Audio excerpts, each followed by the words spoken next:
There are only a few times in life where you're able to prove the impossible. And the last time we talked about Mickey D's, we did. And this is another one of those times.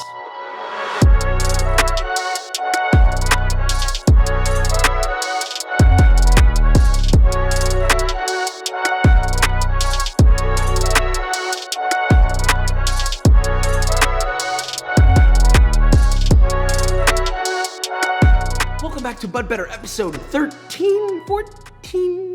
I'm really bad at keeping track of this stuff. So the McGriddle is pretty straightforward, right? It's two sort of injected pancakes with egg, bacon, and cheese, or sausage or sausage, whatever. You know, I was thinking about this and I developed this recipe last second, day of. And I gotta say, it worked out pretty dang good. With all that said, let's make this, shall we?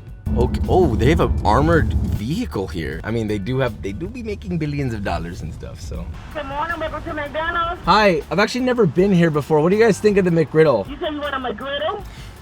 Yes, please. I'll do a bacon, egg, and cheese. She was not having it. I was like, what do you think of the McGriddle? And she's like, you want a McGriddle, thank you. Please don't ask me questions about a McGriddle. We sell them. You either want one or you don't. they hid their hand like waiting at the window for the card. They were like, Geeb. Oh, thank you. You too. We got the bag. I like the artwork here. Olds. Really good. First off, this bacon is. It smells okay, but honestly, I don't really smell anything but the overpowering maple flavor. Oh, listen to this. You wanna eat that? I mean, what is this? What is this? Egg, way overcooked. Egg is like dry, gelatinous, tough. The bacon's very overcooked. There, just turn that into dust. I almost miss Motorcycle Guy. At this point, I feel like he would come in and be like, rah! But now it's more like. But the real question is, can we do better? I'm not loving it, not loving it. It's okay, I'm okaying it. How about that? That doesn't sound as good. McDonald's, coming for you. Again. So as I'm examining this McGriddle, oh, it's actually sounding kind of good. Like McDonald's diss track, maybe? McGriddle, gonna hit you with a little riddle. Gonna knock them off like they are so very fucking little. All right, that's enough. We need to figure out how to get this maple syrup injection stuff. So to make that, you're gonna start with 1 cup or 240 milliliters of maple syrup, a good one. Put that in a small saucepan, set that over medium heat and bring it to a nice simmer. And you're simply going to continue to simmer and reduce that, fluctuating your temperature as necessary so it doesn't foam over, because that would be sad, until your mixture reaches 265 degrees Fahrenheit or 130 degrees Celsius. You're essentially making a hard ball candy. Now once it reaches that temperature, which will take about 10 to 15 minutes, you're then gonna get a baking sheet lined with parchment paper, carefully pour your mixture over that in a nice even layer, spread it out before it cools, and then just let that cool to room temperature. Now what you end up with is sort of this like stretchy nougat. Now from here, all you gotta do is take small little pieces of the nougat and roll it into tiny little balls. Maple balls. I'm talking like a 1/4 inch in diameter. Don't make them too big. Now once you've made all of your balls, let's talk about these griddle cakes, which is essentially sort of like a pancake. And no, I'm not making any jokes about my griddle cakes, all right? That's enough. This is optional, but I actually prefer to cook my bacon first before I make my griddle cakes, just because, you know, bacon flavor. So if you are making your bacon first, it's pretty simple. You lay down your bacon in a cold pan or on a cold griddle, heat it up over medium heat, and then just keep turning often until you get a beautifully browned, crispy set of bacon, as much as you like depending on the amount of sandwiches you need. 6 to 8 slices is enough for 4 sandwiches. Now once all your bacon's done, to make your griddle cake batter, you're gonna mix together 1.5 cups or 225 grams of all-purpose flour, 2 teaspoons or 9 grams of baking powder, 1 tablespoon or 14 grams of sugar, don't worry about doing this, I just did it because it was Clumpy. and 2 teaspoons or 5 grams of kosher salt. Give that some whiskey business until thoroughly combined. Then to that flour mix, you're gonna add 1.5 cups or 323 grams of whole milk, 1 whole egg, and 2.5 tablespoons or 28 grams of melted butter. Mix it until thoroughly combined, and you should have a fairly loose batter. Now in a non-stick pan or on a flat top, get a 3 to 3.5 inch ring mold. Make sure to lightly grease the inside of your ring mold. Heat that over medium heat, and once it's nice and hot, add about a tablespoon or 14 grams of unsalted butter. Let that melt, and as soon as it bubbles, place it on your pan and spoon in roughly 3 tablespoons of batter. You don't want to fill this thing to the top because it's going to rise. You really want a sort of a thin layer there.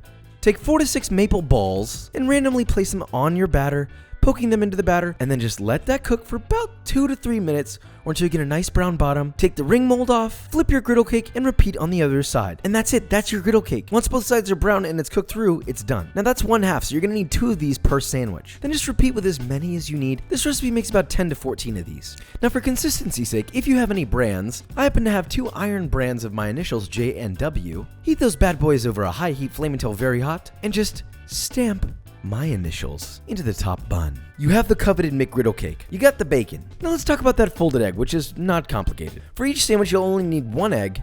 Place it in a bowl, season it to taste with salt and pepper if you wish. Whisk your egg until it's uniform in texture. Lightly butter a flat top or a non-stick skillet. Heat that over medium heat once the butter's nice and hot and bubbling. Pour your egg directly on the surface, and using a spatula or an offset spatula, spread it out into a 6-inch by 6-inch square. You need to do this quickly, don't let it cook all the way through. Once it's cooked about 75% of the way, fold the right side of the egg over, then the left side, the top, and then finally the bottom, and now you've got a little folded square. You can do that visually very easily. Immediately take it out of your pan. The heat will carry over. This way the egg doesn't overcook. Okay, so we're ready. Now get your griddle cakes and heat those back up over a pan. Place 1 slice of cheddar cheese and 1 slice of pepper jack cheese on the bottom bun. Now you can let that sit with the cover until it melts, or you can just, torch it like me and flex. Now the assembly is very simple. First, bottom bun. Then your bacon, which has been cut in half to fit appropriately, about 3 half slices, followed by your egg. Brush the inside part of your top bun with maple syrup and crown your king. Now that is a JW branded McGriddle. It's McMuffin, it's McGriddle time. If McDonald's has their own little brand logo, fine, we can do that too. We can do our own logo, that's fine. JW looks a lot better. It's like a French omelet, sort of.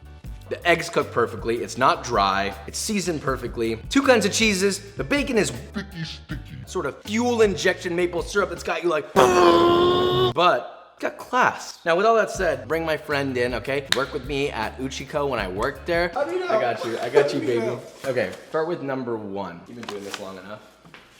You like some water to cleanse the palate? Please, sir. The mystery that I'm shrouded in right now has me turned on. All right, so that was number 1. Now number 2. Oh, right away. Number 2. Yeah. The seasoning, just the general texture on everything, like you can automatically pick up on the fact that number 2 has like way better texture to the McGriddle aspect. The first one was very chewy, where the second one was really soft. Oh, you can take this off, by the way. Oh God. It really is so astronomically different. Holy I actually was like, thought you were just being nice, but I just tried the other one. You get a completely different bite out of this. Feel every element in that sandwich. Whereas this one, you just bite through it. Blindfolded with the mouth, you win, but better. And if there's anybody that is in question, this is your one. Anybody that is in question, there's only one winner, and only one thing that I have to say is, I think McDonald's is gonna be loving it this time. But do you want to know what else brands its own McGriddle? B-roll.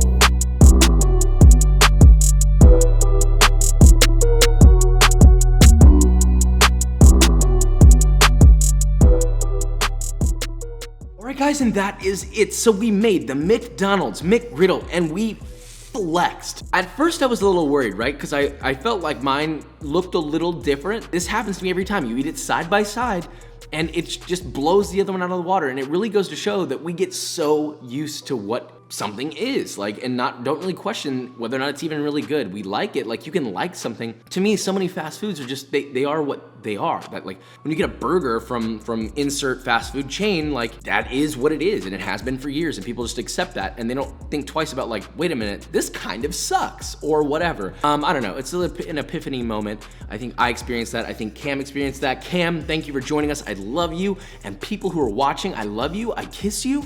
But most of all, we're not gonna go beyond kissing, okay? Social distancing. That doesn't make sense. If you enjoyed this video or you learned something, leave a like, subscribe, and I will see you next time.